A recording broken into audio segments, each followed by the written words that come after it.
Hashtag Trending would like to thank Meter for their support in bringing you this podcast. Meter delivers a complete networking stack, wired, wireless, and cellular in one integrated solution that's built for performance and scale. You can find them at meter.com/HTT. Elon Musk proposes adding 1 million satellites to an already crowded low Earth orbit. Early Google AI game tool rattles gaming stocks. OpenAI retires its once popular GPT-4o model as usage collapses. And China's AI chip market heats up as Alibaba joins the growing field of domestic rivals. Welcome to Hashtag Trending. I'm your host, Jim Love. Let's get into it. Yogi Berra once joked about a New York restaurant saying, "Nobody goes there anymore. It's too crowded." And Elon Musk now appears to be ready to test that logic in space, with a proposal to dramatically increase congestion in low Earth orbit, where many of the satellites that supply global internet connectivity already operate.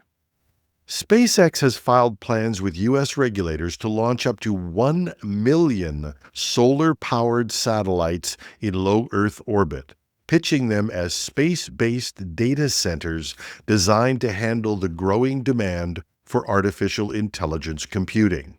The idea is to equip large numbers of small satellites with onboard compute and connect them using laser links, effectively creating a distributed AI data center in space. SpaceX argues this could ease pressure on Earth-based facilities that are now increasingly constrained by power, cooling, land, and water as AI workloads grow. The scale is what stands out. Together, there are only about 15,000 satellites in orbit. And even at that level, operators are already dealing with congestion, with satellites performing frequent collision avoidance maneuvers just to stay safe. SpaceX's own Starlink network accounts for a large share of those active spacecraft. But SpaceX isn't alone. Chinese state-backed and commercial operators have also filed plans for massive low Earth orbit constellations. Taken together, public filings and industry reporting suggest long-term ambitions that could reach hundreds of thousands of satellites, with plans running towards 200,000 spacecraft if multiple constellations move ahead. The context matters because new research published in Nature Astronomy tracks what's called the crash clock, short for collision realization and significant harm. It measures how long it would take for a catastrophic collision to become unavoidable if satellite operators lost the ability to maneuver their spacecraft.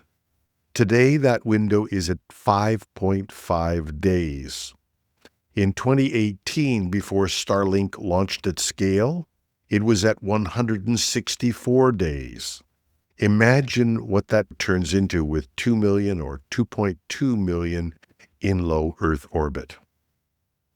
The crash clock assumes no bad actors, no human error, just loss of control from software failure, communications disruption, or cascading outages. I'm not sure that they take into account solar flares and some of the other hazards in space.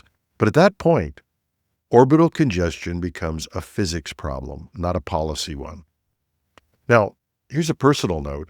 I don't know how many of you are like me and depend now on Starlink for internet access. We couldn't ship or edit even short video without it. Our interview programs would be impossible. So our dependency is very real. But if your business relies on satellite connectivity, even with very slim odds of failure, this may be the moment to seriously think about a backup strategy. Google has revealed an experimental AI game system called Project Genie. And even at this very early stage, the announcement was enough to make markets plummet. Well, at least in the game stocks. News of the tool triggered a sharp sell-off, including shares of Unity that fell about 24% in a single session. Roblox dropped about 13%, and Take-Two Interactive slid about 8%. Other companies, including Nintendo, also traded lower. Project Genie is a research prototype, but it can generate simple, interactive game environments from text prompts. Google hasn't announced a commercial release, pricing, or a production timeline, and the system is not positioned as a finished game development tool, but it is being made available, at least in the US right now, and it's phenomenal. But it's important to be clear on what it is and what it isn't. Unlike video generation systems such as OpenAI's Sora, which produce non-interactive video, Project Genie creates an environment that responds to a user's input. In simple terms, Sora generates a video of a game, while Genie generates a very early version of a game world. Despite its limitations, the market reaction shows how sensitive investors are getting to signals that AI could affect core parts of game creation. Even this short, early-stage demonstration was enough to trigger a broad reassessment across the sector. OpenAI says it's going to retire its much-loved GPT-4o model, known for its warmer, sometimes described as sycophantic, conversation style, and they're going to do it because usage has dropped to a tiny fraction of overall ChatGPT activity. GPT-4o developed a loyal following after its release, particularly among users who appreciated its supportive and affirming tone. And when OpenAI initially shelved the model, following the rollout of newer versions in the 5 series, there was a strong backlash, prompting the company to bring it back, at least briefly. But according to CEO Sam Altman, usage data now shows that only 0.1% of users are still selecting GPT-4o. That level of demand no longer justifies maintaining the model, and OpenAI says it will be retired again in mid-February. The company says newer versions, including ChatGPT 5.1 and ChatGPT 5.2, now offer adjustable personality settings that allow users to recreate much of the tone they liked in GPT-4o without keeping the older model active. The change presumably affects several other legacy models as OpenAI continues to streamline its lineup around fewer, more capable systems. It is amazing how fast that turnaround went from the revolt when we lost 4o to meh. What a fickle group we are. Alibaba has become the latest Chinese tech giant to bring an AI chip into large-scale production, crossing the 100,000 unit mark, according to reporting in the South China Morning Post. The volume puts Alibaba ahead of several local competitors and into a performance range comparable with low-tier NVIDIA chips that China is still allowed to import under U.S. export controls. The chips are designed primarily for use inside Alibaba's cloud infrastructure, supporting AI inference and training workloads rather than being sold broadly on the open market. And that approach reflects a wider trend in China, where major platform companies are building custom silicon to reduce dependencies on foreign suppliers while tailoring hardware to their own models and data centers. And Alibaba is not alone. Companies including Huawei and Cambricon have also brought AI accelerators to market. None of these match NVIDIA's most advanced processors, but several are now competitive with the lower-end GPUs still permitted for export to China, and are being produced now at meaningful scale. What's notable is the level of competition in what is often described as a non-market economy.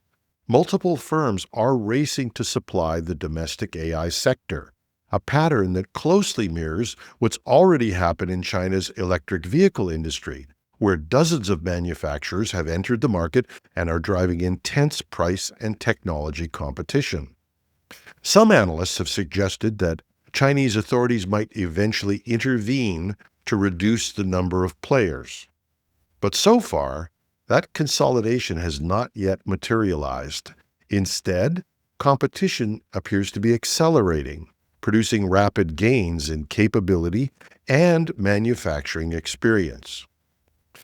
The broader implication is not that China's overtaken Western chip makers at the high end, but that export restrictions have coincided with a fast-moving domestic response. China now has AI models approaching frontier performance and an emerging ecosystem of homegrown AI chips, developments that are already reshaping the global technology landscape. And I brought up this competition thing for a reason. We have to ask ourselves, do we really understand what's happening in China? Sometimes our actions seem like we don't. For instance, would there be such an amazingly quickly developed AI chip industry in China if the U.S. had simply continued exporting the lower-level NVIDIA chips? Good question to ask. And China won't stop with selling the chips in China. They'll be a competitor in the world. It's the way it's worked with telco, it's the way it's worked with EVs, and now it appears to be the way it's going to work with AI. And that's our show. Once again, we'd like to thank Meter for their support in bringing you this podcast. Meter delivers full-stack networking infrastructure, wired, wireless, and cellular to leading enterprises. Working with their partners, Meter designs, deploys, and manages everything required to get performant, reliable, and secure connectivity in a space. They design the hardware, the firmware, build the software, manage deployments, and run support. It's a single integrated solution that scales from branch offices, warehouses, and large campuses all the way to data centers. Book a demo at meter.com/HTT. That's METER.com/HTT. I'm your host, Jim Love. Have a marvelous Monday.